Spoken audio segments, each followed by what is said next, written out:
Assalamualaikum warahmatullahi wabarakatuh. Bismillah, alhamdulillah, wassalatu wassalamu ala rasulillah, wala hawla wala quwata illa billah. Amma ba'du.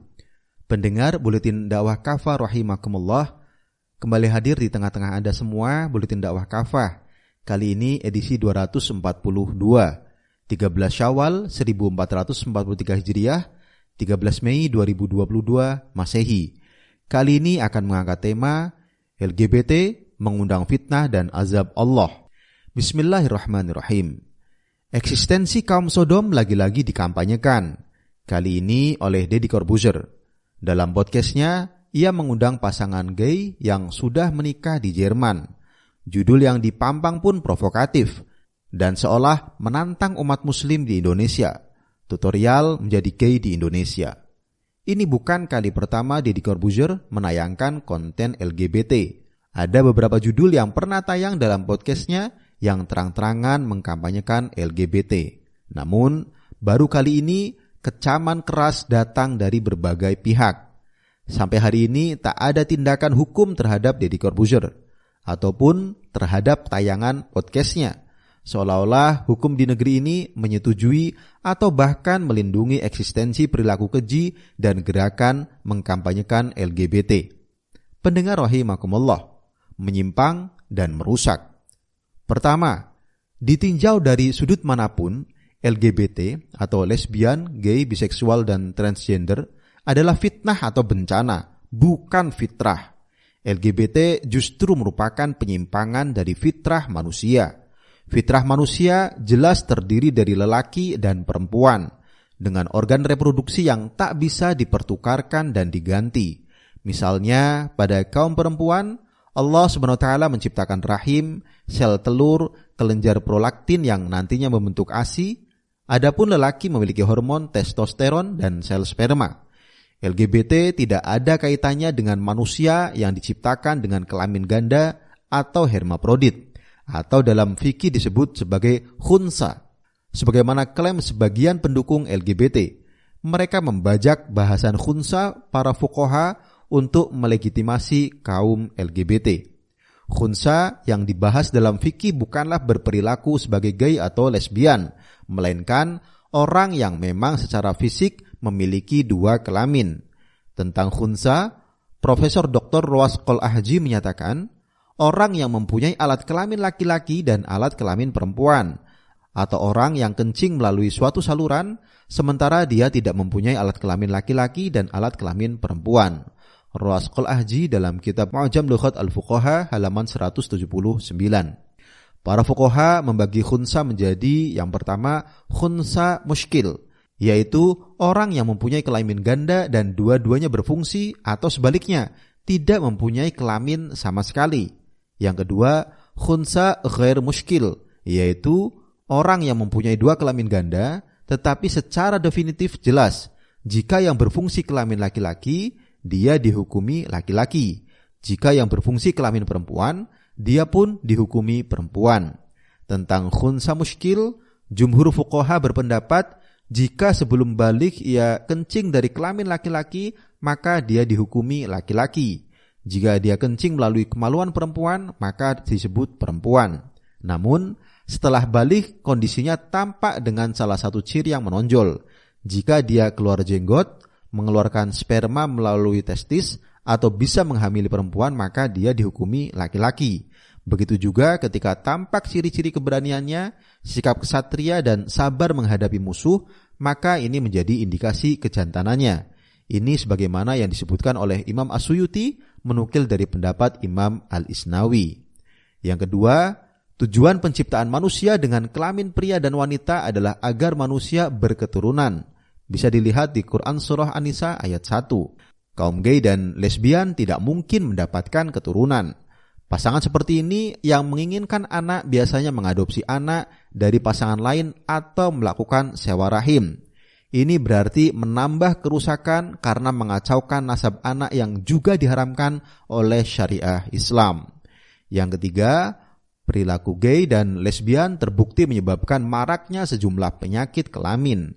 Badan Kesehatan Dunia yang menangani epidemik AIDS, UNAIDS, melaporkan bahwa di seluruh dunia perilaku gay berpotensi 25 kali lebih besar tertular HIV. Penelitian yang dilakukan Cancer Research Inggris juga menemukan bahwa homoseksual lebih rentan terkena kanker, terutama kanker anus karena perilaku seks menyimpang yang mereka lakukan. Penularan berbagai penyakit ini semakin cepat karena kaum gay dan lesbian terbiasa bergonta-ganti pasangan. Sebuah studi menyebut seorang gay punya pasangan antara 20 sampai 106 orang per tahunnya. Adapun pasangan zina, pasangan heteroseksual tetapi di luar pernikahan, tidak lebih dari 8 orang seumur hidupnya. Bahkan ditemukan bahwa sekitar 43% kaum gay tersebut selama hidupnya melakukan homoseksual dengan 500 orang bahkan lebih. Ini adalah hal yang sangat mengerikan bagi masyarakat. Mereka juga kerap melakukan tindakan kekerasan seksual terhadap pria normal untuk melampiaskan syahwat kejinya.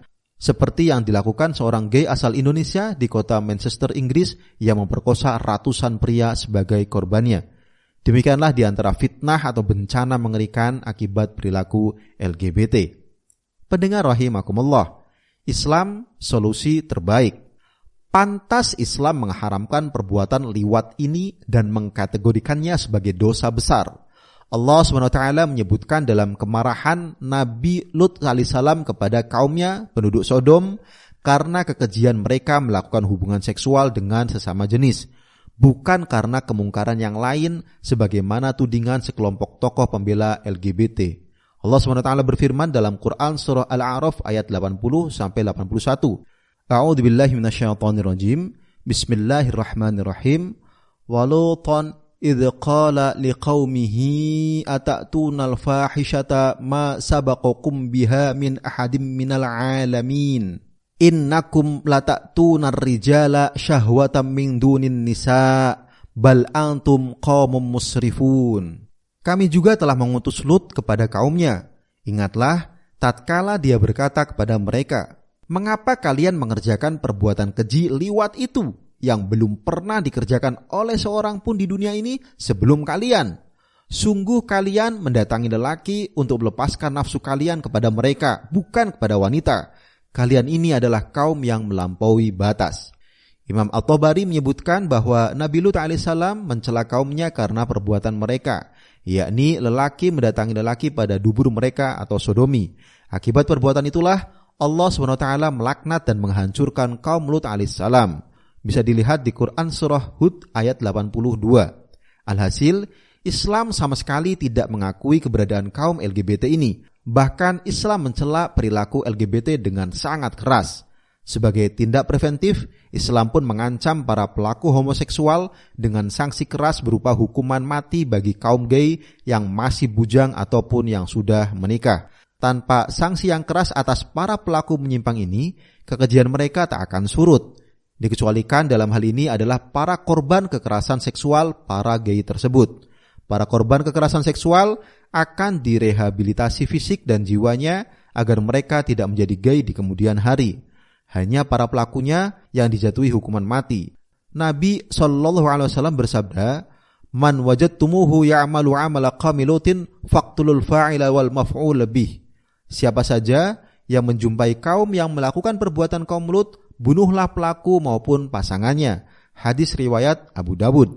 Adapun lesbianisme atau yang disebut dalam fikih as-sahaq atau musahaqah dikenai sanksi ta'zir, yakni jenis hukuman yang bentuk dan kadarnya diserahkan kepada qadhi atau hakim. Mereka bisa dicambuk, dipenjara atau bahkan dihukum mati jika sudah sangat keterlaluan. Islam pun mengharamkan kampanye, propaganda atau apa saja yang berisi seruan terhadap perilaku busuk ini. Islam akan mengharamkan LSM, influencer, penulis buku atau siapapun terlibat dalam gerakan mendukung dan menyebarkan paham LGBT. Mereka juga akan dijatuhi sanksi keras jika melakukan propaganda LGBT. Mereka yang secara terang-terangan menghalalkan LGBT yang telah jelas diharamkan syariah sudah batal keimanannya.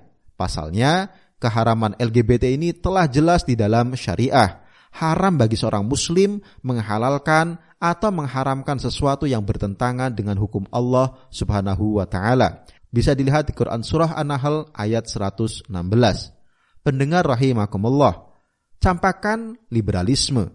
Solusi terbaik dari Islam ini tak akan bisa diwujudkan tanpa penerapan syariah Islam secara kafah dalam naungan khilafah. Sistem demokrasi dan liberalisme yang berlaku di tanah air justru menyuburkan perilaku kaum Sodom ini. Atas nama kebebasan dan hak asasi manusia, warga diberi kebebasan orientasi seksual termasuk menjadi gay dan lesbian. Dalam Undang-Undang Tindak Pidana Kekerasan Seksual atau UU TPKS misalnya, secara tersirat ada perlindungan terhadap kaum LGBT. Dalam pasal 1 ayat 1 disebutkan, kekerasan seksual adalah setiap perbuatan merendahkan, menghina, menyerang, dan atau perbuatan lainnya terhadap tubuh, hasrat seksual seseorang, dan atau fungsi reproduksi secara paksa bertentangan dengan kehendak seseorang. Eksistensi LGBT ini juga merupakan bagian dari gerakan global yang didukung oleh banyak negara dan lembaga internasional seperti PBB. Dalam situs resmi PBB atau United Nations, terang-terangan dinyatakan bahwa lembaga itu mendukung kesamaan hak bagi kaum LGBTQ+, lesbian, gay, biseksual, transgender, queer, dan lain-lain. Kaum LGBT ini semakin berani menyatakan eksistensinya. Berbagai kampanye serta propaganda gerakan ini semakin gencar dilakukan dengan adanya payung hukum dan dukungan dunia internasional. Karena itu, untuk menghentikan arus LGBT ini tidak cukup hanya dengan seruan ataupun kecaman.